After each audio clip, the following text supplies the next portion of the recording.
राम भाइयों, धमाकेदार वीडियो लेके आ गया हूँ वापस। आपका भाई गौतम आज आपको बहुत ही इंटरेस्टिंग ज़बरदस्त न्यूज़ देने वाले हैं।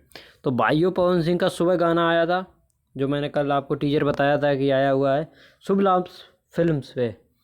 तो इस पर ये गाना आया हुआ है राजा जी।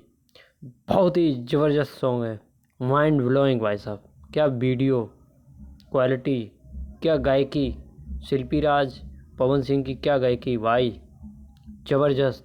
अगर आप लोगों ने नहीं सुना है तो अभी जाइए शुभ लाभ फिल्म पे, अभी जाके सुनिए। और एक रिकॉर्ड इसका, इस पर सुबह से 13 घंटे हुए हैं, 1.5 मिलियन है व्यूज़। और जबकि विवाद चल रहा है भोजपुरी इंडस्ट्री में।